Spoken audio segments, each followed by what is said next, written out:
Hey guys, today I'm going to talk to you a little bit about things that I've learnt about getting good, good at the skate park, and particularly what I've learnt through my experience with scooters. So I've been riding scooters for over 14 years, long ass fucking time, and I've learnt a lot about myself in the process, and I've learnt a lot about what works for me and what doesn't work for me, and essentially what it really takes to really stick with something and to really improve at something and to become the best that you can be at it. So I figured it might be helpful for me to share a little bit of what I've learnt with you, so that if you're serious about getting better at the skate park and improving at the skate park, or honestly quite like seriously improving at anything, like the process is it's the same across like skate park versus fucking anything else that you do.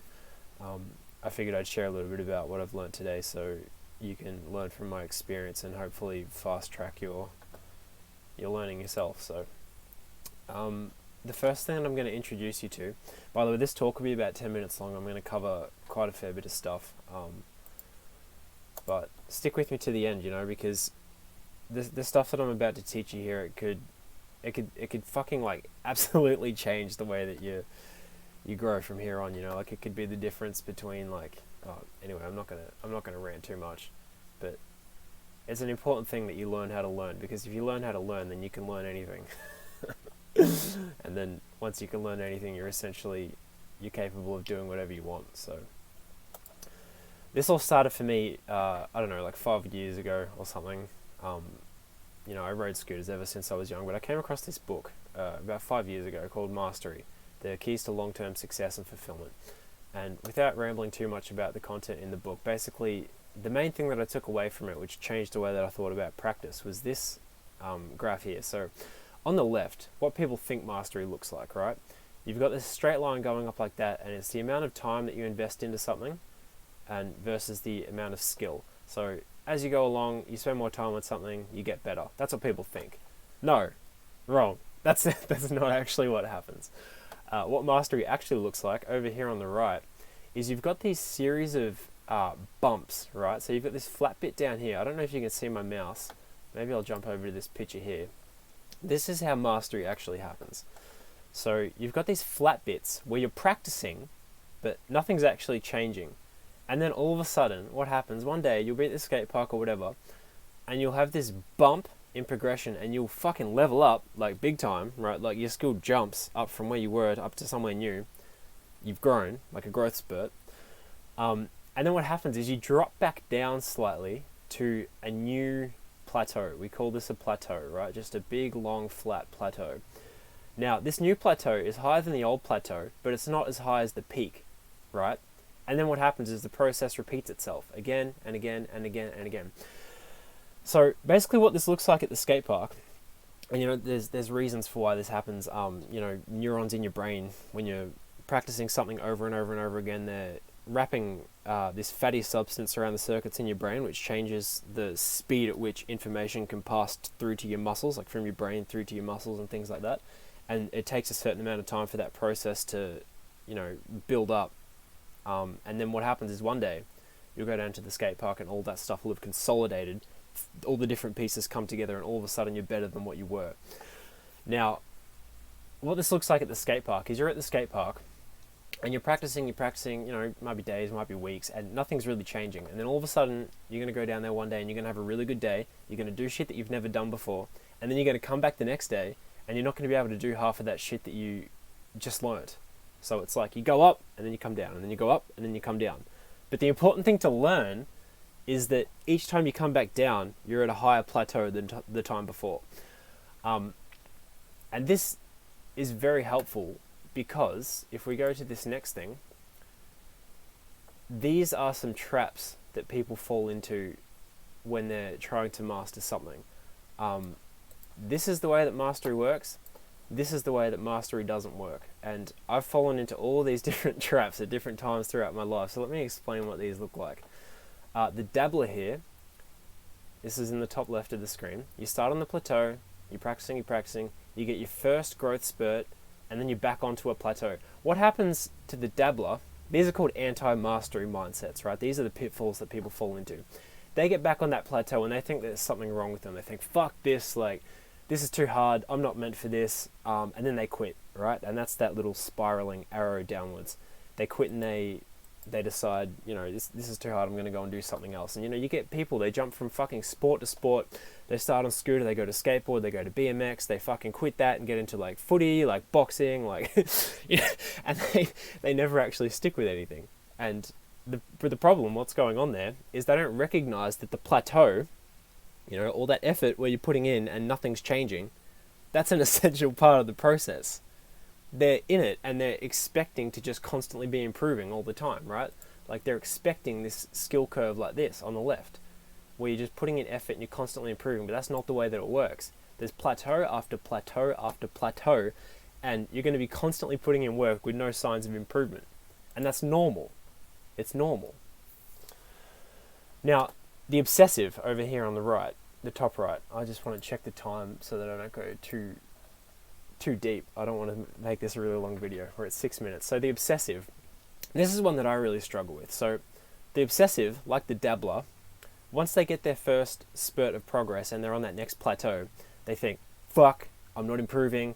I had all this progress back here, like on this bump, and now I'm regressing. Now I'm getting worse because I've dropped back down. I need to fucking, like, push harder. I need to ride harder. I need to practice more. And what that results in is you see this big squiggly, jagged line. What they're trying to do is they're trying to force the plateau. Instead of quitting, like the dabbler, the obsessive is trying to force their way through it, and they're trying to practice, like, fucking 10 times as hard as is what's reasonably, like, possible, they're just trying to push it because they're impatient. And then eventually what happens is you burn out, you get injured, and you crash and you quit. And man, I'm an expert on this one because I fucking spent, like, probably 5 to 10 years of my life, like, riding scooters like this, like, constantly trying to improve. Like, see this path of endless climax down here? That's what I was trying to do, It's like, I learned something new, and then I try to learn something new again, and then try to learn something new again, and then try to learn something new again, and constantly pushing and trying to fucking just send it, But this path of endless climax, this is an illusion. Like, that's not how it works. And if you try to ride like that and you try to improve like that, you end up like the obsessive, where you end up jagged like this, and then what happens is you get hurt, or you quit, or you get demotivated and demoralized. So that's another one of the anti-mastery mindsets. Now, the hacker. This is another one where, you get your level up, you're on the plateau again, you get your level up, you're on the plateau again. But then what happens is the hacker sort of just stops pushing themselves, So the obsessive pushes himself too hard. The hacker sort of thinks, like, oh, like, I've made some good progress, like, maybe I don't need to try as hard now. I'm happy to just sort of do the same shit that I've always done. And eventually what happens is they realize that they've just stayed on the fucking plateau forever and they've never got that next growth spurt. So this is something that I think is more common in older people. Like, they sort of just think, oh, like, I'm too old for this, like, I don't need to push anymore, like, too dangerous, like, you know what I mean? And that sort of mindset is a sign of maturity as well, because you're also realizing that your body has limits and you can't push yourself like the obsessive. But there also needs to be a degree of, you making yourself slightly uncomfortable and pushing yourself just a little bit to continue to improve. So I just wanted to share this. So keep these in your mind when you're practicing. The dabbler, the obsessive, and the hacker. And rather than ask yourself, am I a dabbler, am I an obsessive, or am I a hacker? Just think instead, a different way to think about it is, in what ways am I behaving like a dabbler? In what ways am I behaving like an obsessive? And what ways am I behaving like a hacker? Because something that I've learned is that there are elements of those three things in me at all times, all the time. And rather than ask, whether or not you're one of these, just instead ask, how am I behaving like one of these? And what could I do to change my behavior to, be more like a master on the mastery curve, where I'm on the plateau, I'm pushing my limits, I'm being patient, I'm not being obsessive, I'm being patient, I'm putting in the work, even though not much is changing on the day-to-day, I'm still doing the best that I can, I'm stepping out of my comfort zone just slightly, not so much that I get injured and so that I get hurt and I get stressed out and demoralized and quit. just enough so that I feel that I'm growing. You know, that's the thing. You're not, if this is your comfort zone, right? I might just go back to my face. If this is your comfort zone, all right, this is your comfort zone. You're not trying to get out of your comfort zone. You're trying to stretch. You're trying to stretch your comfort zone. So you're on the edge of the comfort zone, and you're pushing it. And that'll keep you safe from injuries and things like that, and from just getting stressed out. Now, we're already at 10 minutes, so I'm just going to wrap this up with just a few other points. I've just got a few other things that I've written down here that, you know, I've noticed make a world of difference when it comes to progressing at the skate park. So, first one, just keep going. Just keep going, man. Like I said, I've been riding like 14 years. I've quit for years at a time. At one point, I was convinced that I was going to quit forever. And, you know, a few years passed, maybe like 2 or 3 years passed, and eventually I got back on it. And, you know, you're surprised at the amount of shit that you can still do and how quickly it comes back. And how happy you'll be that you got back on it. So, you know, if you've quit scooters before and you want to get back into it, just fucking get back into it, man. Like, if you just keep going, like, you'll improve. Like, if you're concerned about whether or not you're going to be good enough, like, just all you got to do is just keep going. Just go down to the park as much as you can, ride as much as you can, and, you know, you'll be better than you could ever fucking imagine. Like, guaranteed. Yeah, so if you quit, just restart. Get back on the horse. Simple as that. Find good mates to ride with. Like, that makes a world of fucking difference, man. Like, riding by yourself versus having a good friend to ride with, like, it'll completely change. It'll change everything.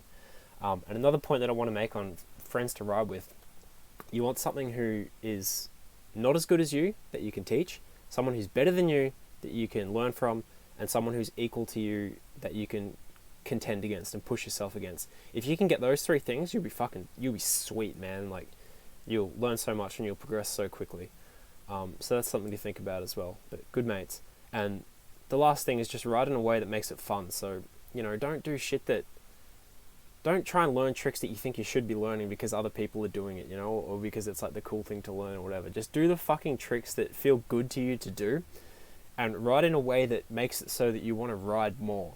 So if you're down at the skate park and you're getting stressed out thinking, fuck, I got to get these clips and I got to, like, practice this trick, and fuck, that guy can do that and I should learn that, so I'm going to force myself to learn that. Like, what that leads to is just you getting demotivated and just quitting. So instead, I think a much better path is to just do the things that feel good to you to do and just get as good as you can at those things. And that's how you develop your own style as well, by doing the things that, you know, feel good to you and that come naturally to you. And then just pushing yourself at those things and becoming the best that you can at those things. Like, for me, that's flips. I just fucking spam backflips, man, and people are just like, dude, you're such a flip whore, like, do something else. And I'm just like, I don't want to, because it's fun, man. Like, I'd rather just do all my combos in flips rather than in a 360 or anything else, like, just because it feels good to me. So, you know, like, own that. That's my advice.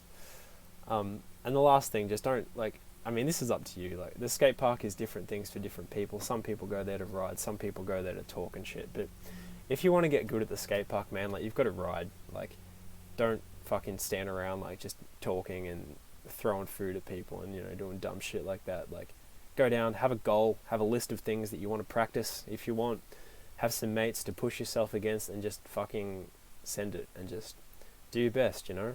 Show up as much as you can. Obviously rest when you need to rest, but, you know, do your best to just push it. And, you know, over time, like, you'll look back and you'll be like, fuck, man, like, I never thought I'd get to where I am today. And yeah, that's a good feeling. So I'm going to leave that there, guys, because I'm at 14 minutes. But let me know if you like this, and I'll be back with some more videos soon. Peace.